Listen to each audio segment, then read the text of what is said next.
السلام علیکم ورحمۃ اللہ وبرکاتہ۔ دوستو، آج کی اس ویڈیو کے اندر ہم زکوٰۃ کے متعلق بات کریں گے، کیونکہ ابھی تک ہم نے صاحب نصاب اور مال تجارت پر سال کا گزرنا یا مال تجارت سے کیا مراد ہے، اسی طریقے سے زکوٰۃ کا حساب کیسے کرے اور بھی جو مسائل تھے جس کو ہم نے ذکر کیا، اور زکوٰۃ کی ادائیگی کی کیا شرائط ہیں، تمام چیزوں کو ہم نے گزشتہ ویڈیو کے اندر تذکرہ کیا ہے۔ آج کی اس ویڈیو میں ہم جانیں گے کہ زکوٰۃ کن لوگوں کو دی جائے گی اور کسے نہیں دی جائے گی، یعنی زکوٰۃ مستحق زکوٰۃ کون ہے، کس کو دینا صحیح ہے، جس کے دینے سے ہماری جو زکوٰۃ ہے وہ ادا ہو جائے گی، ادروائز ادا نہیں ہوگی۔ آج کی اس ویڈیو میں اسی مسئلے پر ہم بات کرنے کی کوشش کریں گے کہ زکوٰۃ کن لوگوں کو دی جائے اور کن کو نہیں دی جائے۔ اللہ تعالیٰ زکوٰۃ کا مصرف اللہ تعالیٰ نے قرآن کریم کے اندر ارشاد فرمایا کہ انما الصدقات للفقراء والمساکین والعاملین علیہا والمؤلفۃ قلوبهم وفی الرقاب والغارمین وفی سبیل اللہ وابن السبیل۔ اسی کے اندر اللہ رب العزت نے زکوٰۃ کے متعلق بیان کر دیا کہ کس کو دی جائے گی اور کسے نہیں دی جائے گی، کہ انما الصدقات کے صدقات، یہاں پہ صدقات سے مراد جو ہے واجبہ صدقہ یعنی زکوٰۃ ہے۔ للفقراء والمساکین تو صرف فقیروں اور مسکینوں کے لیے ہے، اور زکوٰۃ جمع کرنے والے عاملوں کے لیے ہے، اور ان کے لیے جن کے دلوں میں الفت ڈالنی مقصود ہو، اور غلام آزاد کرنے میں اور قرض ادا کرنے والوں میں اور اللہ کے راستے میں اور مسافر پر خرچ کرنے والے۔ اب اس کو جو ہے ہم قدر تفصیل میں سمجھنے کی کوشش کرتے ہیں کہ انما الصدقات کے یہ جو صدقات واجبہ ہے یا جسے زکوٰۃ کا ہم لفظ کہہ دیں،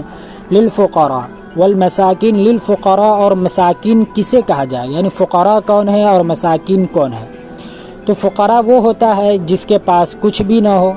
یعنی فقیر اسے ہم کہیں گے کہ جس کے پاس کچھ ہو ہی نہ ہو، اور مسکین وہ ہے جس کے پاس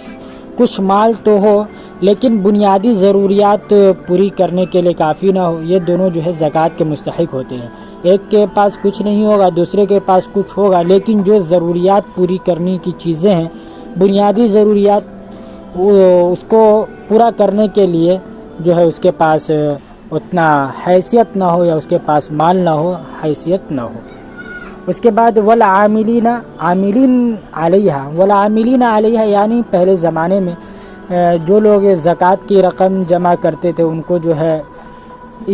وہ لوگ جنہیں زکوٰۃ جمع کرنے پر مقرر کیا گیا آپ علیہ الصلاۃ والسلام کے زمانے میں بھی، اور ان کی تنخواہ جو ہے، ان کی تنخواہ کی ادائیگی جو ہے زکوٰۃ کے رقم سے کی جاتی تھی۔ تو یہ ان لوگوں کے متعلق ہے، ان لوگوں کے بارے میں ہے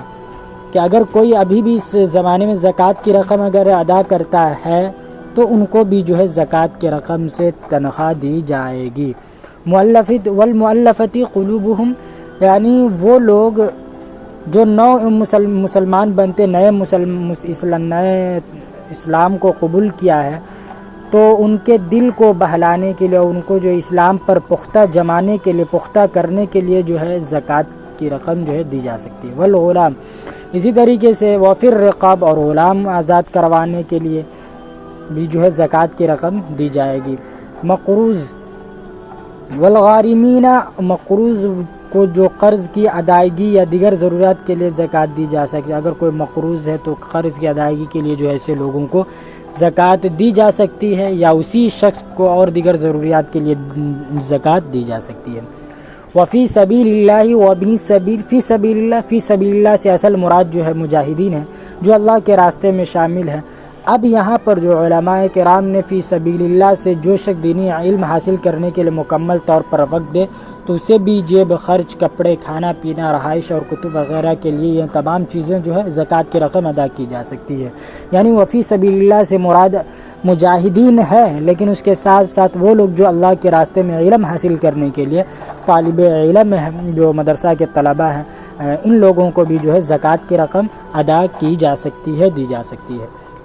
ابن السبیل اس سے مراد جو ہے مسافر، یعنی ایسا مسافر جس کے پاس جو ہے زاد راہ ختم ہو چکا ہو، یعنی راستے کا جو ہے انتظام ختم ہو چکا ہے، خرچ جو ہے ختم ہو چکا ہے، تو اسے اپنی ضرورت پوری کرنے یا اپنے علاقے تک جو ہے کرایہ بھاڑا جو ہے ختم ہو چکا ہے، تو ان کو جو ہے اپنے علاقے تک پہنچنے کے لیے جو ہے زکوٰۃ کی امداد دی جا سکتی ہے۔ تو اب یہ جو ہے 8 مصارف ہیں جس کو اللہ تعالیٰ نے قرآن کریم کے اندر فرمایا انما الصدقات للفقراء والمساکین والعاملین علیہا والمؤلفۃ قلوبہم وفی الرقاب والغارمین وفی سبیل اللہ وابن السبیل۔ اب ہم ان مصارف کی روشنی میں درج ذیل احکام کو ملاحظہ کرتے ہیں کہ اگر کسی شخص کی ملکیت میں 7.5 تولہ سونا ہو یا اسی طریقے سے 52 تولہ چاندی یا سونے یا چاندی کی مذکورہ جو مقدار ہے، جو 7.5 تولہ سونا ہے یا 52 تولہ چاندی ہے، یہ اگر مذکورہ مقدار نہ ہو یا ہو لیکن اس مذکورہ مقدار سے جو ہے کم ہو، تو اب دیکھا جائے گا کہ اگر اس کی ملکیت میں 5 چیزیں سونا چاندی اسی طریقے سے کیش اماؤنٹ یا مال تجارت اور گھر کا زائد ضرورت سامان موجود ہو یا ان میں سے جو ہے کچھ موجود ہے، تو ان کی مجموعی قیمت اگر جو ہے 52 تولہ چاندی کی قیمت کے برابر پہنچ جاتا ہے، تو ایسے شخص کو جو ہے زکوٰۃ دینا جائز نہیں ہے۔ تو یہ ہے۔ اسی طریقے سے زکوٰۃ اپنے اصول یعنی ماں باپ، دادا دادی، نانا نانی اور اپنے فروع کو بھی یعنی بیٹا بیٹی، پوتا پوتی اور نواسا نواسی کو جو ہے دینا جائز نہیں ہے۔ اسی طریقے سے تیسرے نمبر پر بیوی جو ہے شوہر کو اور شوہر جو ہے بیوی کو زکوٰۃ نہیں دے سکتا ہے۔ بھابھی، بھائی، بھتیجا، بہن اگر وہ صاحب نصاب کے مالک نہیں اور مستحق بھی ہیں اور ان کا کھانا پینا اگر الگ ہو تو ان سب کو جو ہے زکوٰۃ دینا جائز ہے۔ تو خلاصہ کلام یہ ہے کہ نہ اپنے اوپر والے نسل کو دینا جائز ہے، نہ اپنے نیچے والے، نہ اپنے باپ دادا کو دینا جائز ہے، نہ اپنے بیٹے پوتے کو جو ہے